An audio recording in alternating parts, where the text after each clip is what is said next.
All right, we're back, and we will have new intros soon. We recorded new intros with Corey. I still have to sit down and produce them because I have not had time, as I was, my accident. We talked about my my hit and run thing.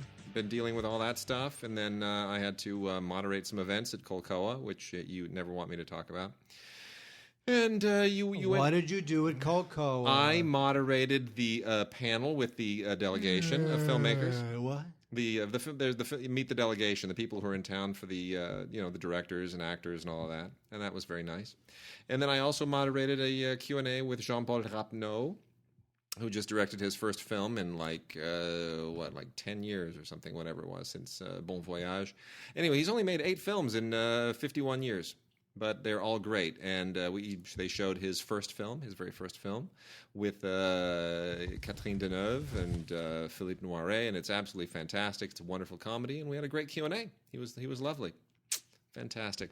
Anyway, so you'd rather talk about that and not talk about really. How I went to go see Bruce Springsteen at Barclays Center the other night. I'm assuming it was not in North Carolina. It was not. Okay. Otherwise, I couldn't have gone to the bathroom. Yeah, exactly. And so you went and saw Springsteen. Yes. And did you have a nice Passover weekend? You did the whole New York spiel. I did the first and second night of Passover with my favorite Passover prayer. Yeah. It's called "Skip a Little, Skip a Little." When you got to read when you read the books, the Haggadah, which retells the story of Passover. That's part of the ceremony, the tradition of Passover, which is that the entire table is bored out of their wits reading the story. Yeah. Our favorite prayer is "Skip a little," hoping we get to the damn food. So we did that, and then I actually had extended my trip for a day because it was the only day that the Mets were playing in town. So I go on StubHub and I try to find a ticket. How much money can I afford on a ticket to see the Mets? So I'm on StubHub, right, looking to see what Met tickets are available, Met seats, rummaging around. And StubHub also tells you stuff that's going on about town other than what you're looking for. And they happen to mention a little act named Bruce Springsteen and the E Street Band playing at the Barclays Center. And I said, OMG. Yeah. WTF. SOS. BFD. I said them all. Yeah. I said, I now have new plans. Mm-hmm. And I went to go see Springsteen. And I paid an F load of money. Did you? But it was worth it. Worth every penny. Yeah. Basically front row, but about 25 yards off the side. Yeah. It was the first concert I had ever gone to where the musicians were actual full-sized people and not dots, because I can only afford dots. Yeah. This time, because I said, screw it, I decided to afford real people. Nice. So I got real people. He played for over 3.5 hours, nonstop. There's 3.5 hours without an intermission. Sure. He just goes. 36 songs. One of the songs he played will segue into our next topic, because one of the songs he played was Purple Rain, which he played obviously as a tribute to Prince, who died last week. That was just of all the crazy celebrity and high profile deaths that 2016 has given us, and they just keep coming day after day, and we're all losing track of them, but that's the one that just hit, I think, everybody like a bombshell. I mean, suddenly every single station on the radio was playing Prince tributes, and everyone who was giving a concert anywhere suddenly was playing. Dave Gilmour just did something. Oh yeah, I mean everybody. They're all doing their versions of Purple Rain, and it's just it's the one we didn't expect, because Prince is not that guy.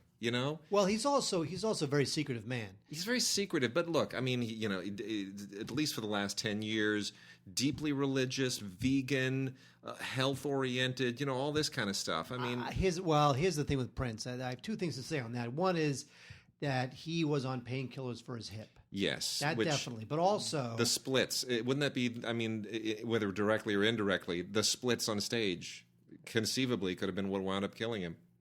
True. We don't know. But here's the thing. There's also, darker forces possibly at work. Sure. The rumor is he had the high five. Yeah, I don't know what that is. HIV. He had the high five. Oh, the high five. Yeah. Get Well, HIV, high five. Yeah, well, yeah. Rumor is he might have had the high five. Mm-hmm. The other thing is that what's interesting about Prince is that he's this guy who seems so pure in terms of like what he puts into his body and just his artistic output. But my sense is that I don't really know. No one really knows how pure he was. I'm not saying he was a heroin addict. Have you heard have you watched the Kevin Smith thing about? Kevin Smith has a whole half hour. It's hysterical. It's fantastic. About the time where Prince basically recruits him to make a documentary. He has no clue how to make, and he does it all without pay. And then it turns out to be this like Prince will come in and he'll just start sermonizing to these focus groups and preaching to them and testifying to them. I mean, it's hysterical. And Prince doesn't thank him at the end when it all falls apart. Kevin Smith is like, and you should look this up on YouTube. Kevin Smith is like, look, man, I'm all about gratitude. Just say. Thank you. Sorry it didn't work out. It's all good. Thank you. Didn't even say thank you. Yeah, well. He's just a weird guy. Anyway, my fear is that if it turns out that he was a pill popper, or he died from cocaine overdose, or he had HIV, it is going to taint his legacy because we have this concept of him as being this pure artistic being. I don't think it will. Well, whatever comes will come. But I mean, the thing is, the guy was. Say what you will, he was a musical genius. I mean, absolutely. a prodigy, a child prodigy, an extraordinary talent who. You listen to his music. I mean, he fused genres that nobody else would ever have thought to fuse. I mean, there's R&B and hip hop and rock and pop and everything else just kind of all jammed in there. I mean, it really amazing. It's just amazing stuff. And Purple Rain. I was a lowly assistant manager at a theater in Westwood when that opened, and it was the exclusive. That was the platform release, and we had that thing with packed houses for week after week after week. And I kid you not, I must have heard or seen that entire film at least 200 times. And by the way, it's back in theaters now. AMC has been showing it. And by the way, AMC, as we record this, AMC is going to expand it into more than 200 theaters this weekend. You know who's elated about that more than anyone else probably? Albert Magnoli. Because his career. What has that guy done since Purple Rain? You know what he's done? He's done like some kickboxing movies. That's what happened. I mean, he did a Jeff Speakman movie, I think, a few years later, and I remember being really elated. I was like, "Sweet, Jeff Speakman," because I was big and keen on Jeff Speakman at the time. But Magnoli's career went nowhere. It really went nowhere. And he came from, he was a USC grad. He graduated like a year or two after James Foley. They came out of the same. They were kind of classmates together. They overlapped over at USC. And Foley's career, is kind of on track again, and maybe Magnoli is kind of hoping, this will, remind people that he's out there as well. If I were him, I would make myself very available for interviews. You better believe it, man. Go for it. Magnoli had a cool style. He just didn't, he was overshadowed by the Prince factor. That's basically what it was. That was Prince's movie, and Prince went on to direct a couple of movies.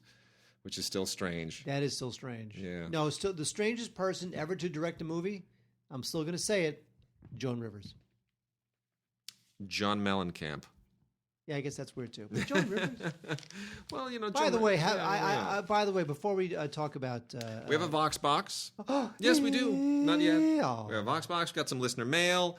We got what else we got? I, by the way, have not seen Civil War yet. I'm going to see it in a few days. Yeah. Now, some of our friends have seen it. Yes. Right. They all love it. Tim saw it. Everyone loves it. Tim saw it. Loved it. Everyone loves it. Seems to be a total winner. Yeah. And which we're glad because it'll put Warner Brothers to shame. Because Warner Brothers, they've got to be sitting in their boardrooms going, "What did we do wrong?" You know what? Friend of mine, I was at a luncheon thing the other day, and a friend of ours was there with his son, who is almost 8 years old, and he pulls me aside and he goes, "Oh, dude, Batman and Superman." I said, I haven't seen it. Because, this is what everyone does to me, right? Everyone who's not in the business, whenever they see me, the first thing they have to do is pull me aside and ask me what I thought of a movie. It like, this is all I'm good for, right? I'm good for opinions about movies. And he goes to me, "It's Batman and Superman." I haven't seen it. He goes, "Worst movie I have ever seen." And you could tell he was just angry about it. Like he had to vent to somebody. And then his son, who is 7, looks up at me and he goes, "So boring." And right then and there, I was like, "That's it." A dad takes his 7-year-old son to go see Batman and Superman, and they both hate it. There's hope for the world. Okay, how can Warner Brothers not have known that they were just. I mean, that's their target demo. How could they miss that so badly? Because how do you miss that so badly? You know what? I think that Marvel forced their hand because they have to go so far afield from what Marvel does, right? That they want to be able to state their own creative ground. And since Marvel is fun and colorful and poppy and joyous, they are playing catch up right now in the worst way possible. Okay, domestic total. Yeah. As of this recording, domestic total, $320 million, which when you add foreign. Mm-hmm. Which is $534 million. You get a worldwide gross so far of $854 million. Now, obviously, that's not chump change, but Warner Brothers wants this thing to make $1 billion. $1 billion worldwide is considered the line above which it is a worldwide super smash hit to live forever. Yeah, not going to happen. And it's not going to make it. No, not going to happen. You know, I just think that right now they're stuck. They can't reverse course because then they'll just be accused of reversing course and doing what Marvel does. Mm-hmm. They can't reverse course. They can only really double down on what they've done. They can't. How are they going to change their films now? You know what? Well, they can start by getting rid of Zack Snyder because he is. Just have Christopher Nolan do it. Yeah, well, seriously, Zack Snyder's entire narrative approach is the problem right now. I mean, and they also need to get rid of what's his name, David Goyer.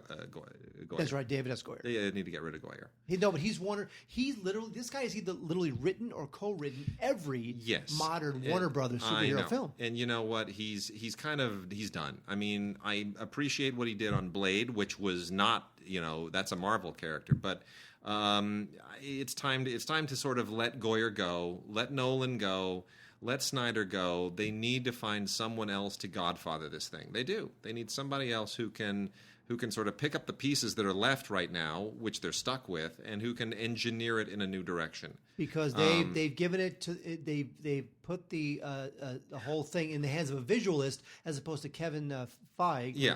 The Marvel guy. It's a Feige, right. Yeah. The Marvel overseer. That guy, he makes you stick to character. He does. You cannot do things with those characters that are not in the canon. I'll give him credit, even with Ben Affleck, who I wouldn't have cast as Batman. But look, their casting choices are not terrible. The Wonder Woman lady, she's fine.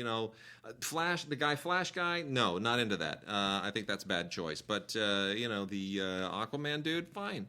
See, Jason, whatever his name is. I'd rather see. But even is Aquaman really that badass? He looks like just the most biggest badass mofo in the world. It's like. Yeah, I saw Super Friends. He's got little concentric circles coming out of his. He's got blonde hair coming out of his head. Anyway, so I forgot what I was going to say. Something about Cyborg or John John's Martian Manhunter. That's just all bad. Yeah, probably. Okay. Well, anyway, let me hit you with some listener mail really quickly. Ben Affleck. Okay. Yeah, Ben Affleck. Okay, sorry. I would rather see Ben Affleck direct all these movies. Ben Affleck is a good director. I agree. He has reinvented himself. He directed an Oscar-winning Best Picture. He's done the dark stuff with The Town. But it's not about the directors. It's not about the directors. It's about the person who sits in an executive position like Feige does. Feige doesn't write these things. He doesn't direct them, but he produces them. He is the Selznick of the whole Marvel universe. And they need someone who is nerdy like Feige, who has the same... Look, it's why I said get Greg Berlanti. Get him out of TV... and hand the whole thing to him. Let him just run the whole deal. Let him do it. He's doing it really well on TV. And it's a sunnier approach to it. But come on, Flash is freaking awesome. What he's doing with Flash, amazing. Arrow, amazing. Supergirl, pretty darn good. Anyway. You really watch all these shows? I binge watch. That's what I do. That's what I do when I have a moment. I binge watch. Anyway, Jason Vargo, longtime listener. Remember we talked about some gay-themed horror film a few weeks ago? Yes, you know what? He had... he said, here's two gay-themed horror movies. One good, the other one horrible. Hellbent. I don't know why he's addressing this to you, I guess because... No. Jason sent me an email. Yes. Right, I've been waiting for the show in order to discuss the email that he sent. But it so wants to be Hellbent, not great, but it so wants to be good in a made-for-cable way. And the gay bed and breakfast of terror. Terrible, just terrible. The gay bed and breakfast of terror? Okay, first of all, any movie called The Gay Bed and Breakfast of Terror, oh my goodness. I'm just going to have to, being very heterosexual, I'm just going to have to watch that anyway. Yeah. Because it sounds hilarious. Sure. But then when he emailed it to me, I went online, and because there's a couple clips, there's a trailer online. Yeah. And I've got to say, it looks awesome. How could it not? It's the gay Ben breakfast of terror. Philip Vater. I hope I'm pronouncing his name correctly and not mispronouncing it. Philip Vater. Could be Vader. If it's Vader, that would be cool. Hi, Mark. Wade. Just saw Gilda on the new Criterion Collection Blu-ray and noticed a lot of parallels between that film and Casablanca. Gilda was released in 46. Casablanca released in 42. Your thoughts on whether Gilda was largely derived from Casablanca and any other interesting history on this possibility? And actually, yeah, that people have talked about that for years, and they talked about it at the time, of course. And it's pretty obvious that Gilda was directly inspired by Casablanca, and that they said, "Hey, let's do something Casablanca-like for Rita Hayworth." And look what it did for Ingrid Bergman. Let's do one for Rita, and that's exactly what it was. And you know what? It's good too. It works. Not as good as Casablanca, but the setting was actually switched to Buenos Aires at the last minute. That film was originally set in the U.S. It was a lot less Casablanca-ish, but wound up being more so. But no one ever actually has confirmed that. But it was so obvious to everybody, especially even at the time in 46, that it's kind of accepted as gospel. So yes, Gilda is a ripoff of Casablanca, but it's a damn good ripoff. Yes, it is. In fact, if you go online, you can find there are websites that will compare. Oh yeah. The two films. Long list of stuff. Someone's calling you. This is our friend Ray Green. Oh. Who I guess will be interviewed on the show this week because he's going to show up. He's going to show up. Is he down there? Huh? He's down there right now. He's coming up. He's coming up now. Very nice. This is happening live as we speak. Very good. All right. So I hope you have some questions to ask Ray because Sweet. Otherwise, you know what? We do have a thing that we'll talk to Ray about. We do. We absolutely do. Well, before Ray gets here, then, also had an email from Kevin, who says, "Hey guys, when movies with IMAX scenes are moved to Blu-ray, do the IMAX scenes get transferred as well? Some Batman versus Superman scenes are in the IMAX format, and I don't think I'll get a chance to see it in IMAX. Would love to see what the IMAX scenes look like, and would hate it if this was the only opportunity and I missed it."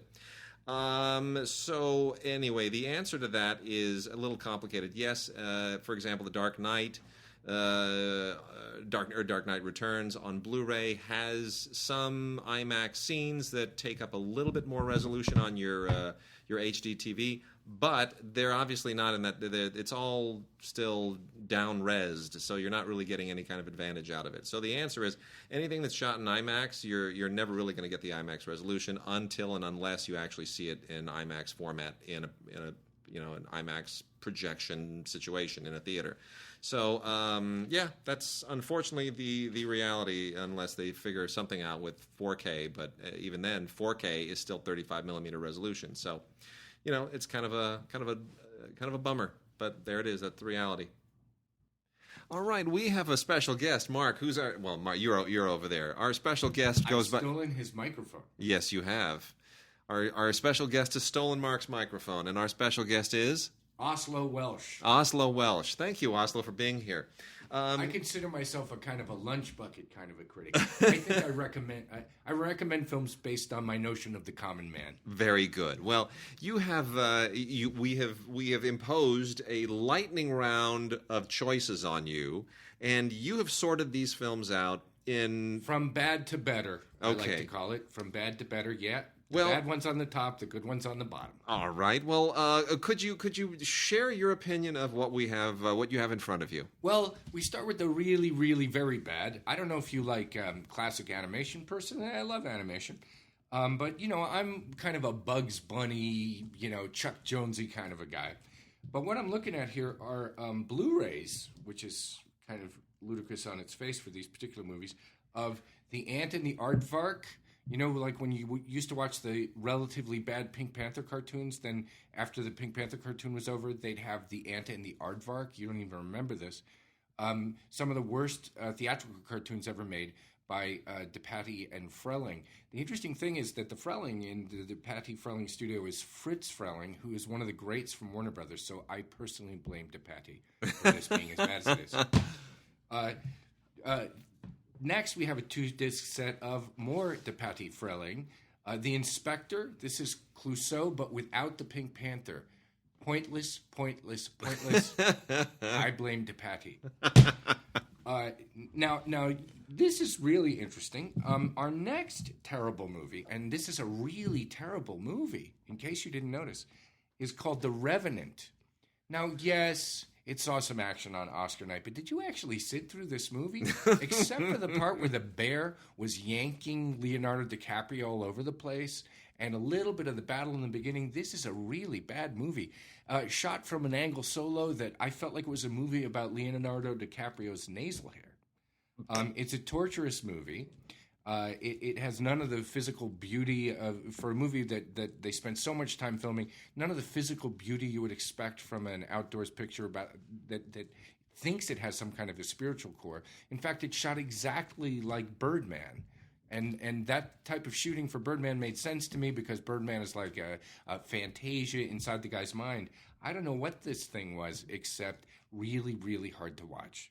The Revenant. Terrible movie. You don't need it in your library.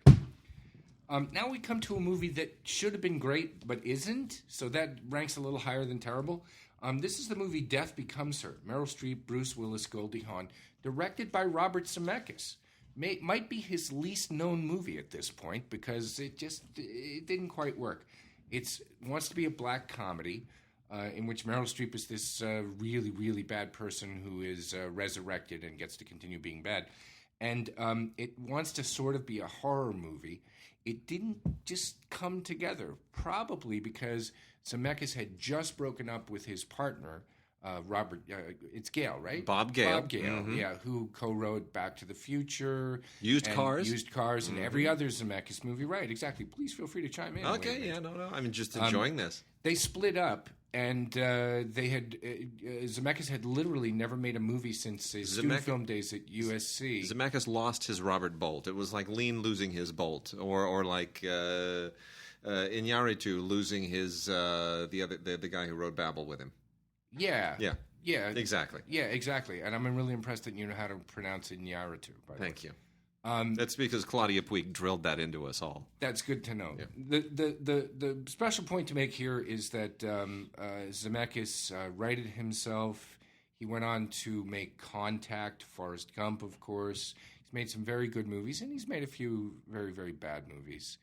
The Polar Express. Can I go off on the Polar Express for a second? Sure, why not? I just want to say to anybody who watches that every Christmas that this is the movie that convinced me that there is such a thing as the human soul. Because when you look at these absolutely dead-eyed animated versions of Tom Hanks, of which there are, I think, 93 in this movie, they all look as if somebody has sucked their souls out through their eyeballs and left them dead zombie hulks of cheerfulness. So that's not a good movie either. And Death Becomes Her wanted to be a good movie, but it wasn't. Now we come to movies that start to be interestingly bad and kind of good. This is an anthology I'm looking at here. It's called Hammer Films Collection, which seems to me like something that should have been taken as a title, actually. Yeah. And, you know, I like those old Hammer horror movies. I kind of grew up with them on television, like a lot of you guys out there. I am a lunch bucket sort of a critic after all. And but I looked at the titles on this thing. Creatures the World Forgot. Never Take Candy from a Stranger. Maniac. Die, Die, My Darling. The Snorkel. There's a Hammer horror film called The Snorkel. And then one movie I recognize. The Revenge of Frankenstein, part of the Hammer Frankenstein cycle that revitalized those old Universal horror movies by actually focusing on the guy named Frankenstein, who is not the guy with the bolts in his neck. He's actually the scientist. Dr. Frankenstein in all of the Hammer horror films is played by the great Peter Cushing. It's a nuanced performance, very different from his Van Helsing. His Van Helsing in the Dracula films, very compassionate. I'm so glad you remember this. Yeah, no problem. I think his most chilling character is his Frankenstein in the Hammer Frankenstein movies because he's a total Nietzschean Superman. How about that? For a lunch bucket guy, that's pretty big stuff. He is amoral. He lives by his own force of will. And he thinks that his superiority to everything around him allows him to do terrible, terrible things, which you get to watch in loving and spectacular splatterish red Technicolor. So I can recommend this entire Hammer Films collection purely on the basis of the fact that Peter Cushing plays Frankenstein in one of the movies. Now we move to a movie that's somewhat better than The Revenge of Frankenstein. We all like this a lot, I think. Son of Saul. The Oscar-winning foreign language film. By Wade, you're the master of foreign pronunciation. Laszlo Nemes, I think. Nemes. Yep, that's Laszlo right. Nemes. I forgot. Laszlo Nemes. I should know this. Yeah, first-time director. Laszlo Nemes, and took forever to direct it as well. Yeah. It took many years to make this film. Son of Saul won the Academy Award for Best Foreign Film. Don't you agree? Wouldn't you agree? I think that all that stagey stuff in The Revenant that he does, that borrowed from Birdman, where you feel like they spent a week and a half putting all the pieces into place and everything just looks very perfectly staged and choreographed with the camera. I don't think this is any less impressive, but it's less obvious. It's more organic. I didn't find the stuff in The Revenant to be beautifully staged. No. I found it to be... meticulously staged, but very showy. Well, we could talk about camera movement for an entire episode of your series if I was being paid to do this with. But, camera movement, to me, when it's used the way that it was used in The Revenant, is really about the director wanting to demonstrate with every frame of the film that it has been directed. Mm-hmm. In Son of Saul, a movie that has long, fluid takes, basically there is a completely organic reason, which is they want you to see it as a real environment. In fact, one of the things that didn't get said about this movie, well, we need to explain the movie. Son of Saul is a movie that takes place in Auschwitz, where the lead character is a Sonderkommando. Sonderkommando is somebody who was responsible for cleaning up after the dead when the gas chambers were up. And they are inmates as well. I mean, they are Jews. They are inmates as well. Inmates and we meet him as his time as a Sonderkommando is about to come to an end, which means they're next in the chambers. It's an absolutely beautiful movie about a man who basically rediscovers his humanity. A dead man. He is a dead man. He has had to become dead to do what he does. And he rediscovers his humanity because there's a boy who doesn't die in the gas chamber. There's a boy who survives. He's horribly gasping for breath, but the gas chamber hasn't killed him. And this particular man, Saul, looks that boy in the eyes. And he decides that it's going to be his task in life to make sure he gets a real traditional Jewish burial. He needs to do one human thing before the horror engulfs him. It's an absolutely stunning movie. It's great. And one thing that I think didn't get said enough about this film is that it's structured in a way that very intentionally takes Saul across the length and breadth of what Auschwitz was. It's not simply ovens. Saul goes on a quest to find a rabbi to perform the task that he wishes to have performed for this dead body, which he manages to steal from the Nazis. And in searching for that rabbi, he takes us into every nook and cranny of Auschwitz, demonstrating something that's important to remember, which is it was a factory. It had weight and heft. It was like carefully plotted hell that was created by human beings to function like a well-oiled machine. And that is what humanity is up against. And I think that can be extended even beyond the experience of Nazism, not that it needs to be. This is a beautiful movie. It's fantastic. It's a cliche that movies about the Holocaust win the Oscar, but you know what? The truth is it's an eternally important human experience that we need to not forget. And when somebody finds a really brilliant new way to make us look squarely at the horror, we should honor it. So, pretty good movie. But not as good as Rudy Ray Moore in Dolomite. Because I am a lunch bucket critic here. Dolomite on Blu-ray for the very first time, let's point out. Dolomite is on Blu-ray. Now, if you don't know who Dolomite is, well, let us tell you who Dolomite is. First of all, Rudy Ray Moore deserves all kind of mad props because he invented this character. Yeah, it's kind of a ripoff of the blaxploitation characters of the period. It's a little bit Superfly. It's a little bit Shaft, but it's all Rudy Ray Moore. It's a caricature of African-American sexual, moral, and physical energy, and often playing with a lot of the cliches that white people laid on black people. You know, if a white woman looks at Dolomite, she will orgasm in these movies. Rudy Ray Moore basically did everything on these films, and they were completely independent productions. They laid fallow for decades and were rediscovered by hipsters in the 1990s. And he goes off in all of these films and does a lot of stand-up routines, which is what he was famous for, these epic stand-up routines. But a tidbit on Dolomite that people should know, Rudy Ray Moore was the first black man to actually own his own negative. He fully independently financed this film, and he owned it. He owned it outright and You just skipped exploited over it. Melvin Van Peebles, my friend. He didn't own it. He didn't own it. Melvin Van Peebles certainly owned Sweet the story of Sweetback? a 3-day pass long before Rudy Ray Moore owned Dolomite. But that is Those are these are movies he made before he made Sweet Sweetback's badass song. That's beyond me. You beat me. There you go. Yeah. What do I win? Rudy. I'm taking all the DVDs home. Rudy claimed otherwise. Oh well, Rudy was. I'm sure he's a paragon of truth.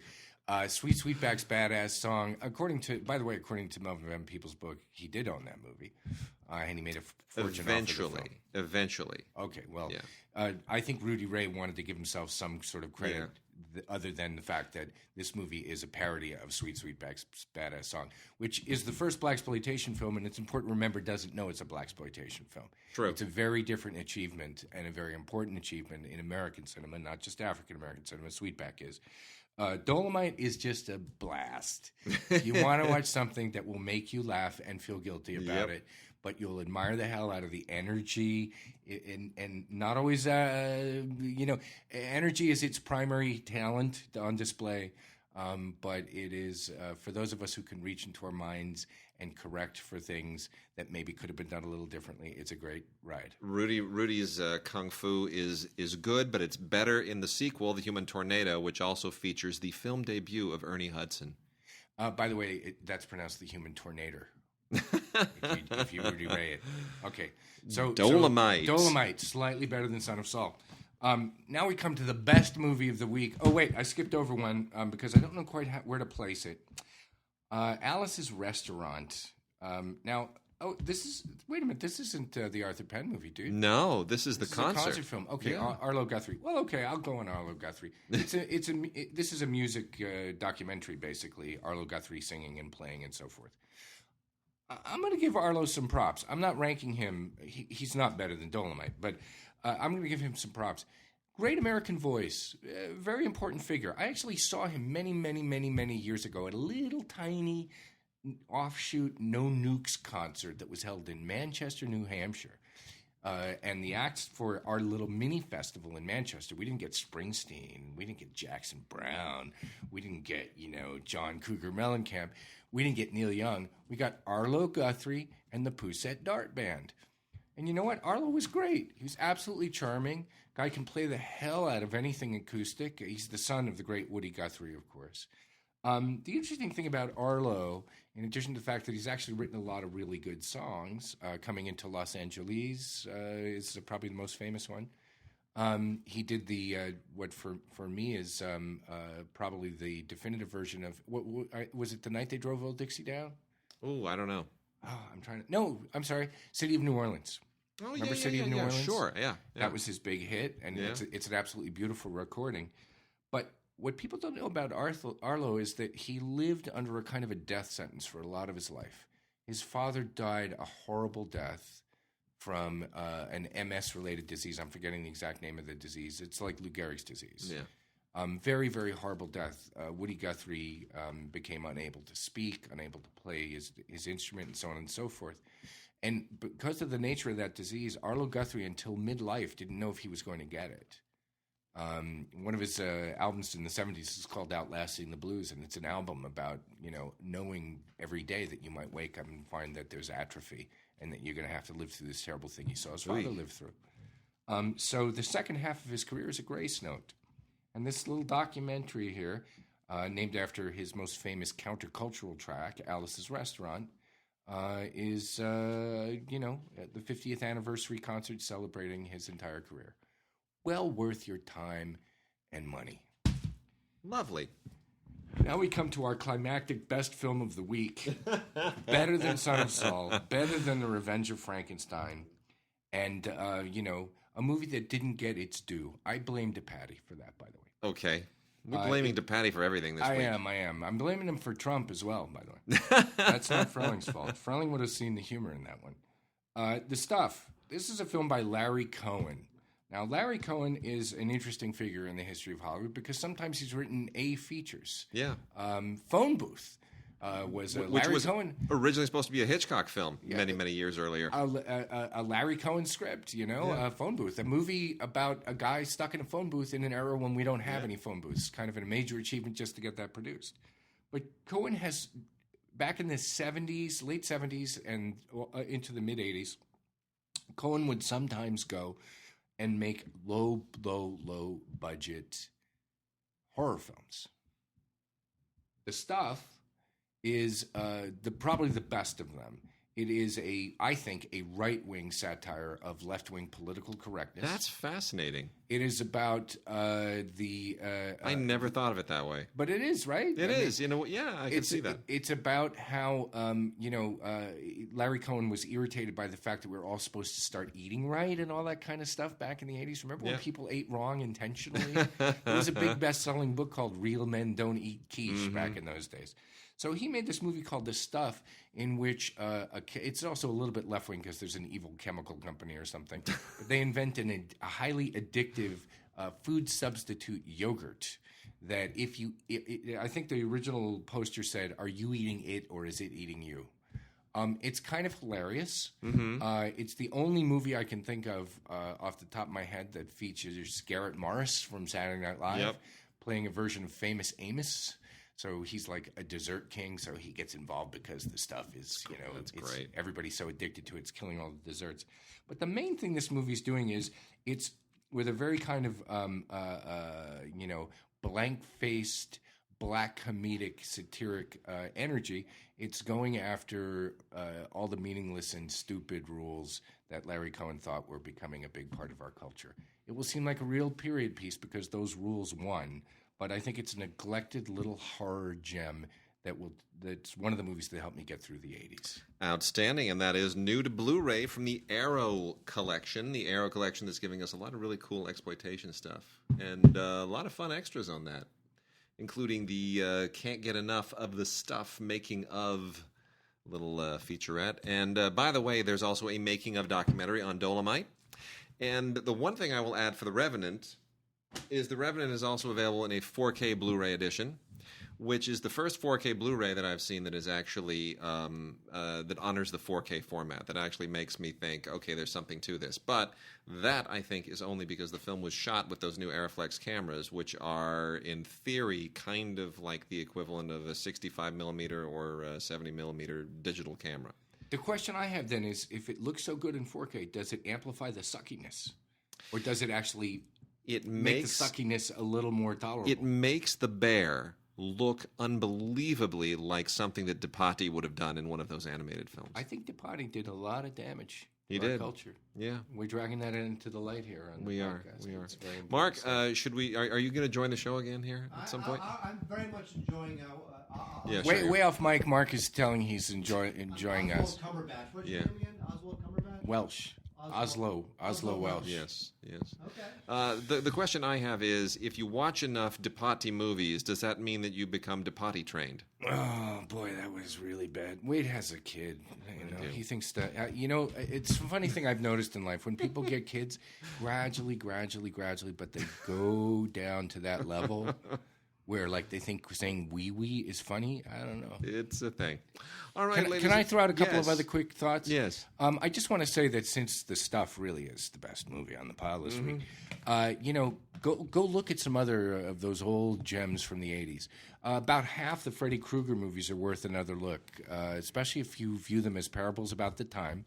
The 80s were very materialistic, and these are movies about teenagers who have better sex than you'll ever have and drive better cars than you'll ever drive. And Freddy doesn't kill them in the middle period of those films. It's their possessions that come to life and kill them. So, you materialists out there. And I also want to throw out my absolute favorite neglected horror movie from the 80s, Hidden. Do you remember a film called Hidden? Sure. Yeah, I like that movie. Hidden was an amazingly great movie starring Kyle MacLachlan and some ex-porn actor playing a cop. But it was actually about the id of the 1980s. This alien creature comes to Earth. It can jump from body to body. And the only way you can tell whose body it's in is that it's completely addicted to fast cars, heavy metal music, and anything to do with eating and sex. So it's basically, and by the end it decides it's going to run for president. So, that's America to a lunch bucket guy like me. I remember the hidden so well. That freaked a lot of people out. Well, thank you, Oslo. Was his Welsh. Oslo Welsh. Thank you, Oslo. They invite me on the show, and they both forget my name. I'm picking up my lunch bucket, and I'm going home. All right. Thank you, Oslo. Round of applause. Am I coming back? Yeah, you're coming back. You're And now I throw the microphone over to Mark Cumberbatch, was it? Yeah, Isn't Oswald Cumberbatch the name of the penguin? So let's roll Is through. that Oslo! No, but Oswald Cumberbatch was the name of the penguin in Batman, right? Was his name not Oswald Cumberbatch? Cumberbund? Whatever it was. It was something like that. Come Dancing? I don't know. Yeah. All right, new movies. Mark, shall we nail some new movies off? I would love to nail some new movies. Okay. Well, Natalie Portman and Jane Got a Gun. This thing was delayed a couple of times, and I actually think this is not a bad Western. She's... Without giving too much away, Jane has a bit of a history, and she thinks that she's sort of settled down happily, and it turns out that some individuals and some events that from an earlier chapter of her life are now returning to haunt her and her husband, and naturally that means a lot of gunfire out in the open prairie, and a lot of female empowerment, which is the new thing now in westerns, right? We got to have tough women out on the frontier. We didn't used to have them. We had Annie Oakley and Annie Got a Gun, and they sang songs, but now it's Natalie Portman with a rifle. And I'm okay with that. I actually think this is a good film. It's out on Blu-ray for the first time, and Natalie Portman really has kind of... Noah Emmerich's in this as well, by the way. Very, very good. And not much by way of extras, but you do get Ultraviolet if you want to carry it around on your phone and get some female Western empowerment somewhere on the plane or on a train or somewhere like that. It's good. It's good. Jane Got a Gun. Natalie Portman really has she's gone off grid a little bit, hasn't she? Ever Yes, since very winning much the Oscar. so. She had a kid. I believe she was raising her child. Yeah. She directed a movie. She directed a movie. Yeah. That's right. Okay. Wait, Fair enough. who said that? I don't. Was that Oswald Cumberpot? What's your name again? Yeah. So carry on. Oh, yeah. You got some concert stuff there too. So I have two concert things to talk about. One is Rainbow Monsters of Rock. Now, Richie Blackmore, of course, was a founding member of Deep Purple, Smoke on the Water, and his main solo contribution was as the main guitarist of Rainbow. They had a couple of hits, and this is from 1980. This is live at Donington, and I'm a big Deep Purple fan. CD-DVD combo, I guess. It is a CD-DVD combo, not a Blu-ray combo. No, Blu-ray not involved. I'm much more of a Deep Purple fan than I am a Rainbow fan, but if you are let's say a Richie Blackmore completist, you may want to go for this. Of course, it doesn't look that great because, again, this is 36 years ago. By the way, 1980, 36 years ago. Putting it out there. All right, fair enough. And I got a couple here from Indican. Indican is releasing a lot of really interesting little indies. One is called The Afghan, which should not be confused as having really anything to do with Afghanistan these days. It's basically about a refugee from Afghanistan, but it otherwise has next to nothing to do with it. But it's actually not bad. It's a kind of a children's one of those coming of age deals. Kids, connecting in ways that adults can't, and then throw in a little bit of a thriller angle, and you come up with a decent indie. Got another one here called Adios, Vaya con Dios. Which is one of those kind of urban thrillers that are set against the backdrop of gang warfare in a major city, in this case Chicago. Doesn't really have anything above and beyond any other films that have sort of dealt with this world, other than the fact that it is directed by La Raza, and I don't know if that's the name of a guy or a collective. I don't know what that is. Anyway, Mark, what else you got? Oh, I have Ride Along too. This is a piece of crap starring Ice Cube and Kevin Hart. I'm just saying it's a piece of crap because we have a very, very famous person here sitting next to me who does not want me referring to films as pieces of crap. But it's Ride Along 2. May I just say that instead of wallowing in the cheap laughs and cliches of Ride Along 2, which stars two African-American comics, you should check out the Barbershop series. The Barbershop series real issues discussed in the Barbershop series, Wade Major. Yes, I know. Right? Can you not respect Oswald Cobblepot? Can you not respect the Barbershop series? I think they put real African American issues out there in the form of a comedy. Those films are good.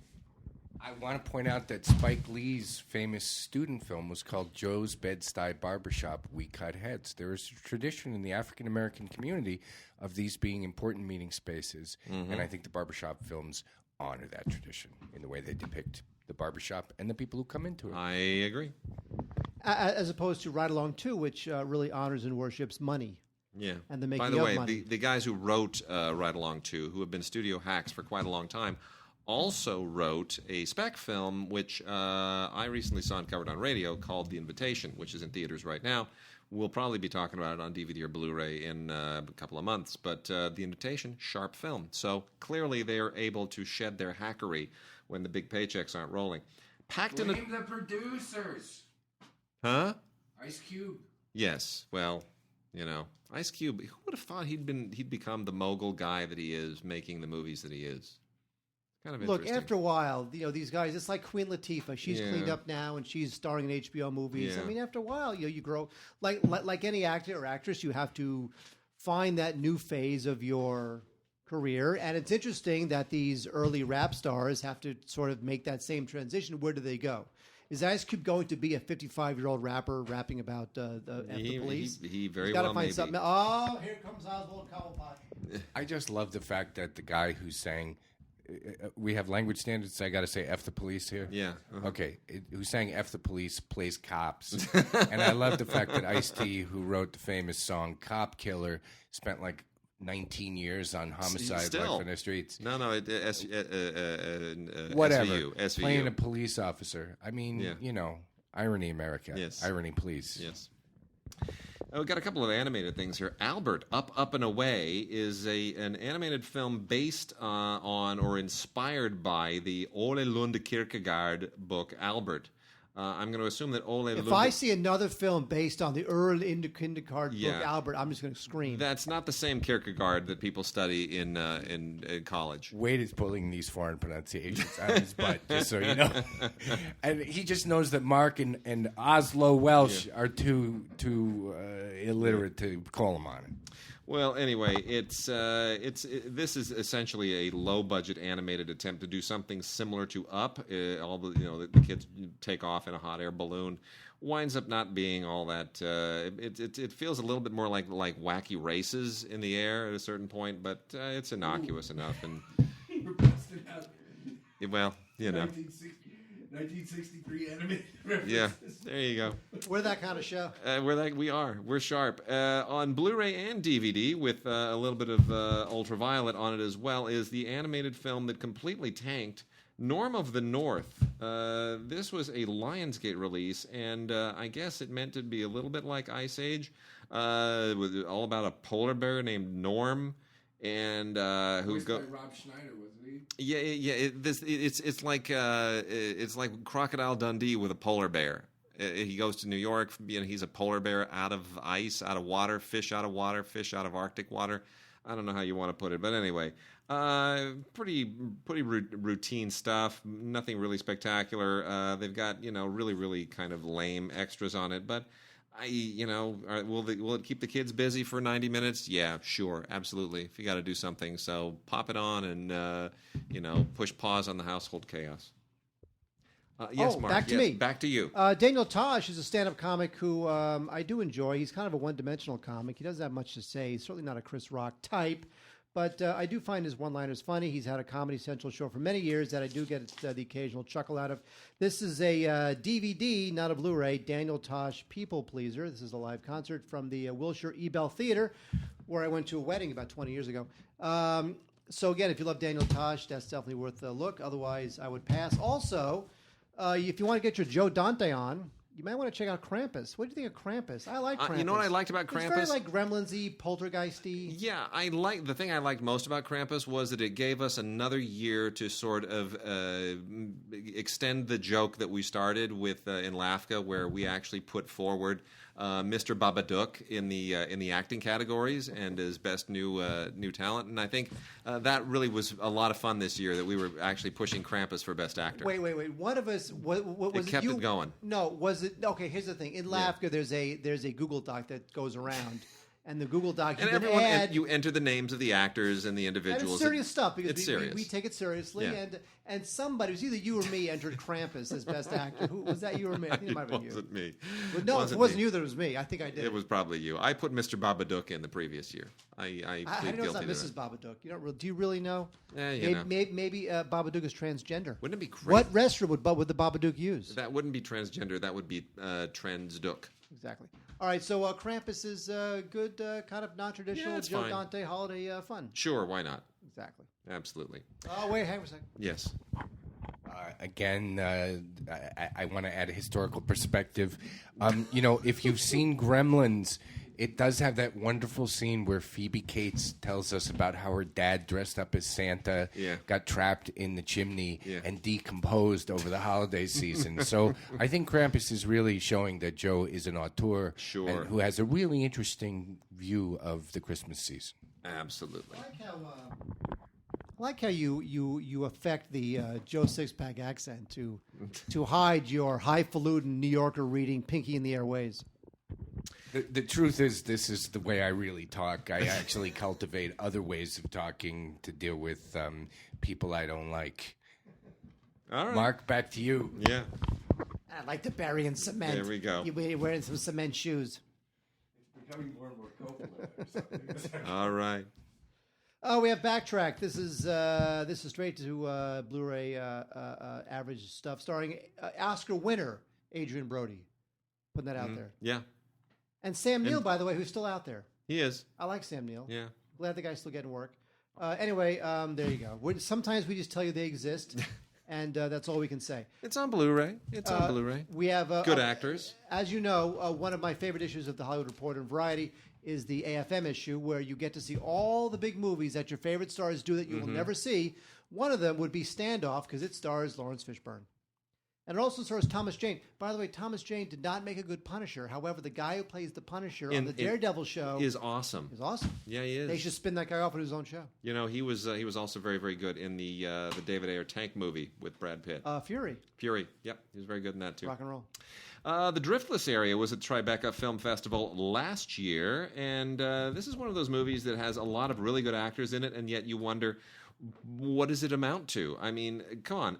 Zooey Deschanel, John Hawkes, Anton Yelchin, Aubrey Plaza, Frank Langella. How can that not miss? The Driftless area. How does that not miss?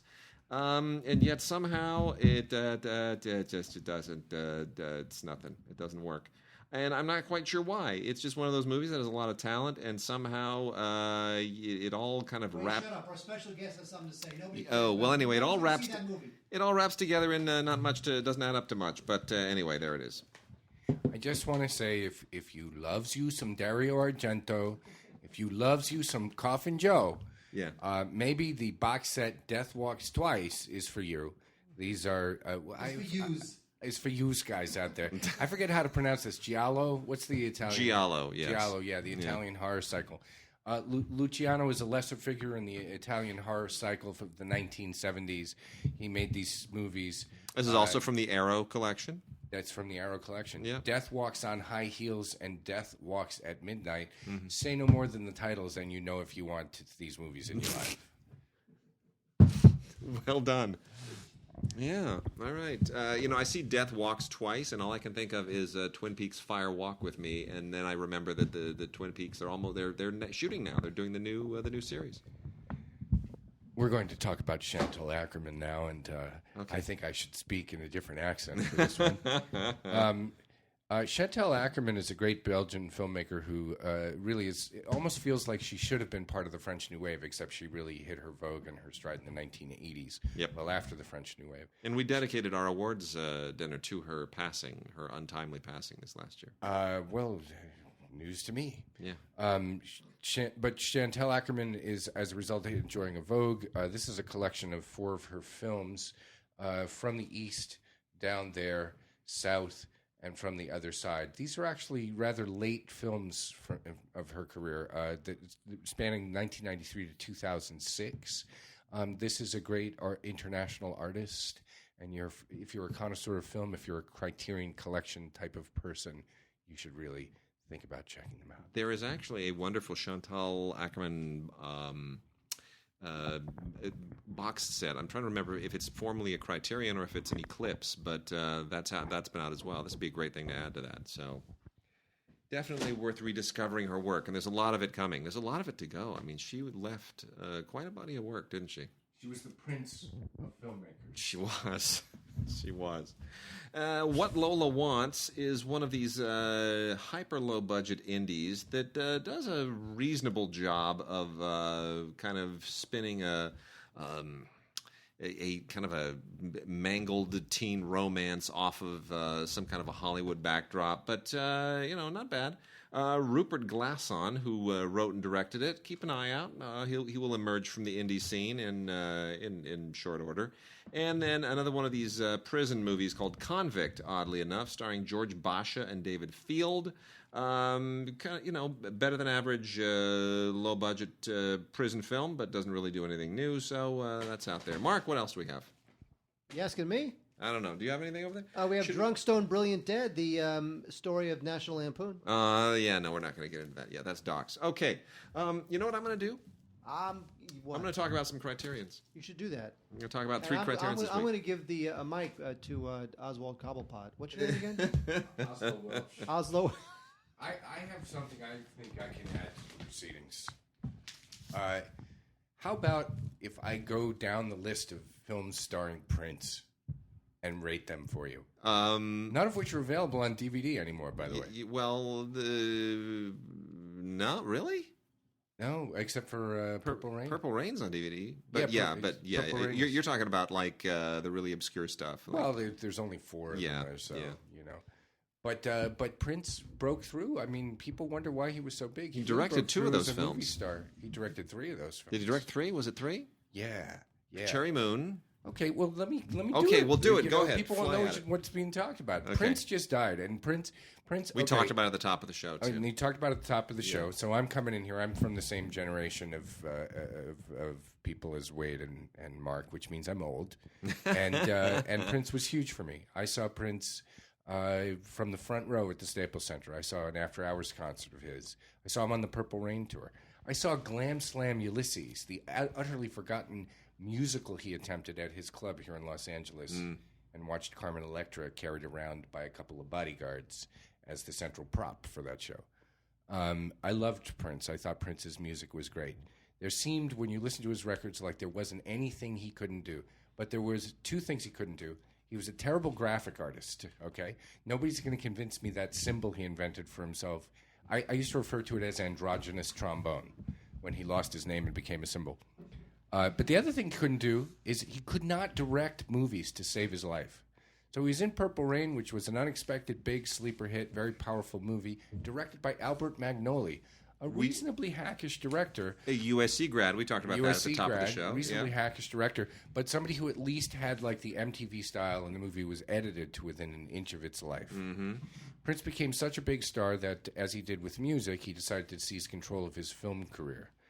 And his next movie was called Under the Cherry Moon, and it is virtually unwatchable. Written and directed by Prince, black and white movie, famous. Should be remembered only for one thing. I believe it is the film debut of Kirsten Scott Thomas. Is it not? Yes, it is. That is true. Okay, in a very shrill and awful role. This is a terrible, terrible movie. It's set in it's a period film set in Paris, but all the songs they do are modern and just a rotten movie.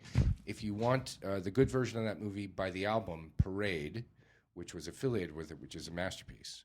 Prince then actually did his one good job of making a movie after that. He directed a concert film called Sign of the Times, based on the album of the same name. Oh, that's the one I was leaving out, the concert film. It's actually a great concert film. It is really worth seeking out, except that, like most of the movies Prince made, you can't seek it out because it's not in print. The last film he directed is a real stumper. It was actually a sequel to Purple Rain, It stars Morris Day and the Time. It stars Prince. It stars a bunch of people that were kind of hanging out at Paisley Park back in the day. It's called Graffiti Bridge, and it is not quite as unwatchable. It's not terrible. It's terrible, but it's not quite. It's not Under the Cherry Moon terrible. It's kind of it's sort of cultish. It's got, well, here's what it's got that's good. It's got about, I think the deal that he got from Warner Brothers to make it was that it had to contain stuff that could be pulled out of it as music videos. Yeah, exactly. So there are about 6 music videos in it. For the songs are characteristically great. Yeah. One of them's a Tevin Campbell song, Round and Round, which was one of the best things that came out of that protege of Quincy Jones. Prince's contributions to it are great, and the Times stuff is fantastic. Neglected time gem that you can pick up on the soundtrack to Graffiti Bridge is called Shake. Wonderful song. And Release It, another great Time song. Strangely, I'm a huge Prince fan. I own all the albums. The song that I keep turning to over and over again in the aftermath of his death is the climactic song from that film, which is called Still Would Stand All Time. Gospel number, one of the most beautiful things he ever wrote, and very poignant in the context.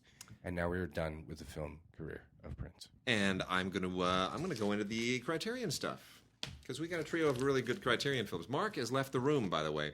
I think he's given up on us. Mark has a day job. Oh, yeah, he does. Well, anyway, 3 really cool Criterions. The first is the Kennedy Films of Robert Drew and Associates, which includes Primary, Adventures on the New Frontier, Crisis, and Faces of November. This is a very unusual Criterion release that basically is just giving us, I think, films that are maybe not artistically significant, but they are historically significant. So it fills.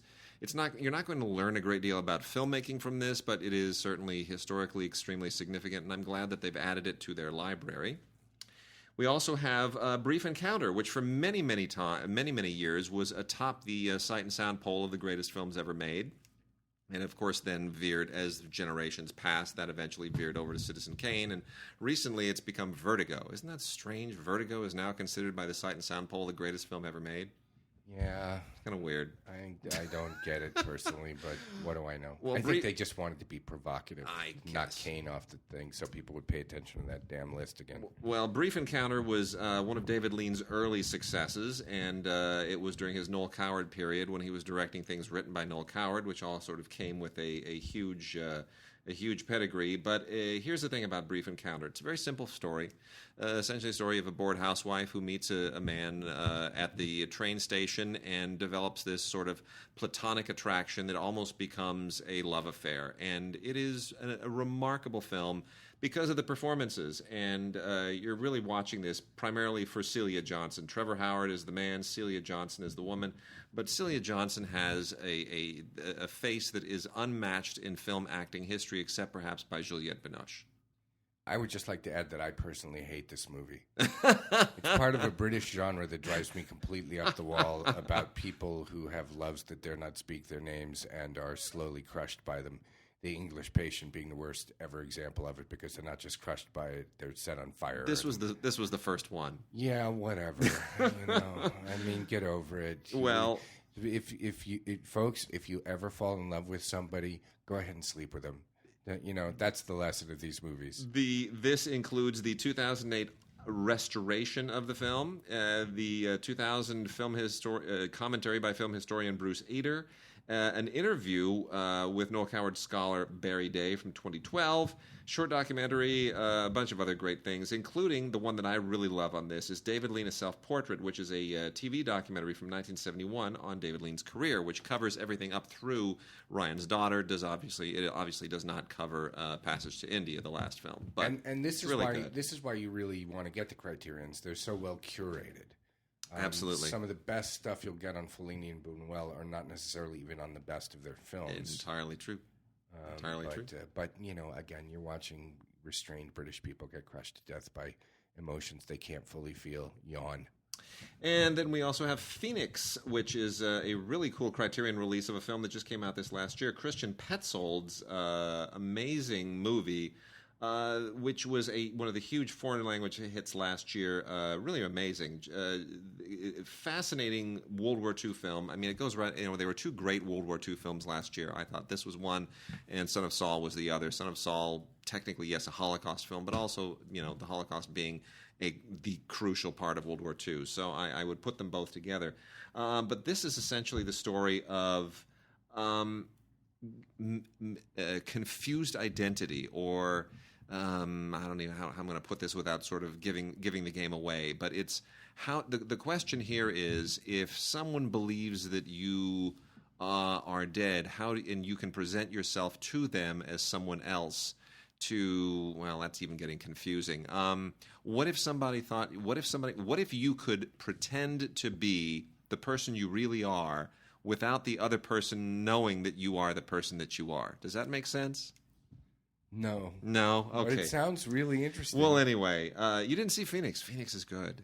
I didn't see Phoenix. It's a cool... Your pithy description of it makes me realize just how much I missed. Yeah, well, anyway. I think Mark has permanently left the room, so... I think I broke up the team. Well, anyway, and then it's okay. It's okay. It's just one of those days. Mark is jet lagged. Mark was in New York. Oh, it's like 7 a.m. or something in New York. Well, here's you know what? I'm going to nail a couple here real quickly just to cap things off. One is The Winter, which is a very strange but fascinating Greek film that plays a little bit like Pan's Labyrinth, which is the idea in theory. A really freaky, phantasmagorical exercise in special effects and creature effects. This is from IndiePix Films, and it's one of the most impressive IndiePix Films releases I've seen in a long time. Really, really just dazzling. Oh, there he is. He's back. Oh, Mark is coming back to help Wade sign off. I forgot a Prince movie. Yes. He also did the song score to Spike Lee's Girl 6, most of which was previously released material, but not all. Oh, that's a good one. That is a good one. Spike has a whole bunch of movies that you folks out there need to revisit. An entire episode on Spike is called for. All right. Mark is back now, and we're gonna try to start to wrap this up a little bit. Wait, that's not promising. We're going to try to start to wrap this up. In a moment. We're going to wrap this up. We're going to try to start to wrap this up. Well, The Jungle Book is a shameless animated. Rip off next. So this is a shameless. Now get into the spirit of the show. Yeah, this is sort of shameless. Cinedyme has taken basically four short animated fairy tale things. They're about 50 minutes apiece, and these are just really kind of cheesy Disney fairy tale ripoff shorts. And they've DePatie. Yeah, DePatie. They've thrown them all together under the Jungle Book to basically take advantage of the fact that the Jungle Book is wiping it up at the box office right now. So you get Alice in Wonderland, Beauty and the Beast, Snow White, and the Jungle Book, not the Disney versions, but someone else's animated version because it's all in the public domain. The lesson, children, is never let your books fall into the public domain. Well, crappy things will happen to you. I don't know how you help it. Sometimes. All right, Mark, that's it for us this week. Get some sleep. Thank you. You're welcome. But should we thank our special guest? We should. Well, let's thank our special guest, Oslo. Once we remember his name, we will thank our special guest. Oslo Hammerschmidt. What was it? Oswald. Four special guests. Oslo Welsh. Oslo Welsh. And I am a lunch bucket sort of a critic. A lunch bucket sort of a critic. All right. There it is, and send your emails. You know what? We didn't get to our Vox box. Okay, we didn't get to the Vox box because Oslo Welsh. Yes. We will next week. I like how planned out the show is. Well, we signed off, and now we're going back. It's a delirious narrative structure. It's very sophisticated in that respect. It's kind of a Mickey One sort of a film criticism show. See, you would think, considering my entire career has been producing television, which is nothing but the ordered chaos of like live TV, writing and producing, ordering, rundowns, right? Well, that really, this is the one part of my life where I don't care what happens. Well, you know what? We are going to be back very soon, so we'll knock another show out over the weekend, and we'll be back with the Vox box then. Well, how about if we do two Vox boxes? No. Inside joke.